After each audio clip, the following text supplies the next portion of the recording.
This clip certainly illustrates that there are no off-the-record speeches.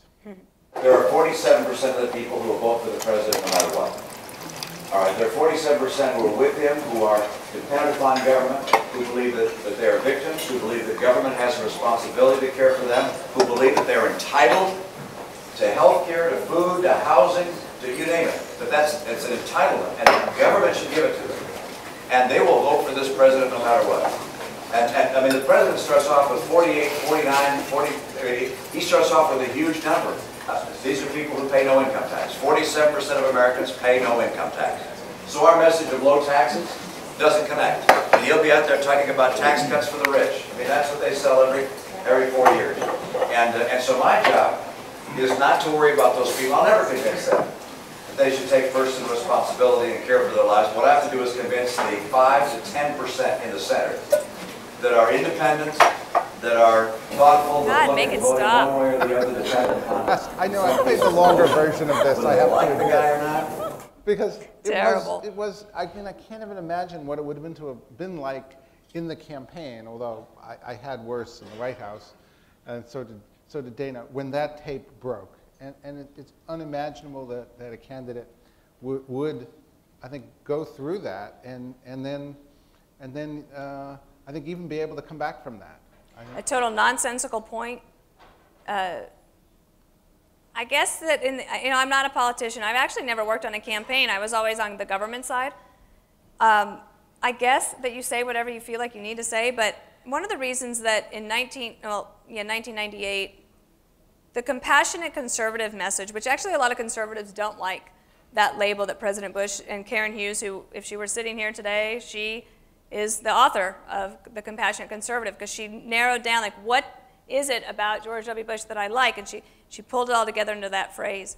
And what Romney did there, I think, when that broke, I do think that that was probably the moment where people who were undecided either chose to stay home, which there were a lot of people that stayed home and didn't vote, or that decided that let's give President Obama another chance of 4 years.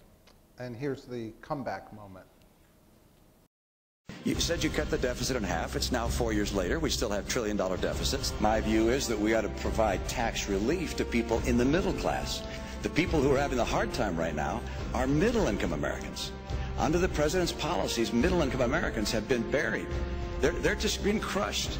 Middle-income Americans have seen their income come down by $4,300.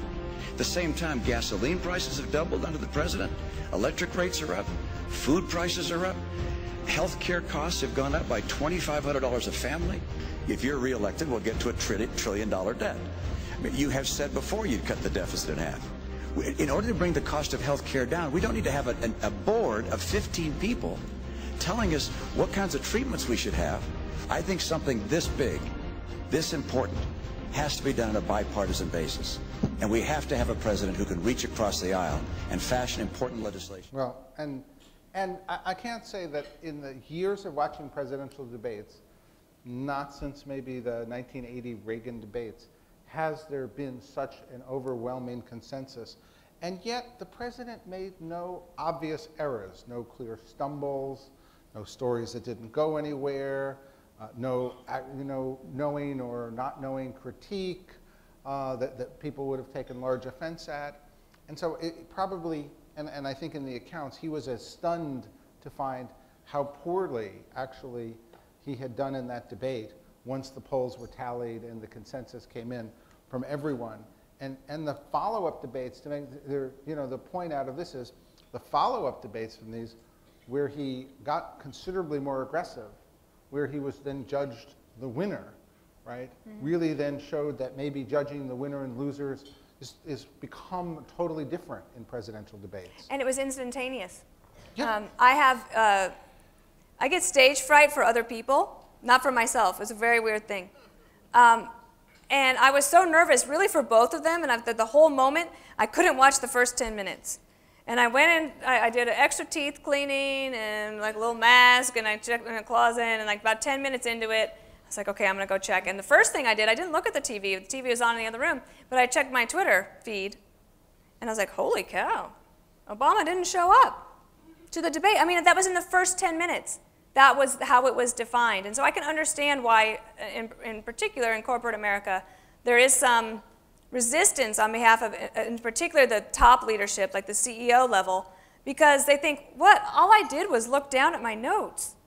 And I'm judged as not being present and arrogant and all the other things that came out of that debate. So I think a lot of on the social media side, just a lot to think about as to how we incorporate as professionals, how that, I know that's every seminar you go to now is about how social media affects you, but it really is, it's the biggest question, I think, of both political campaigns and corporate America.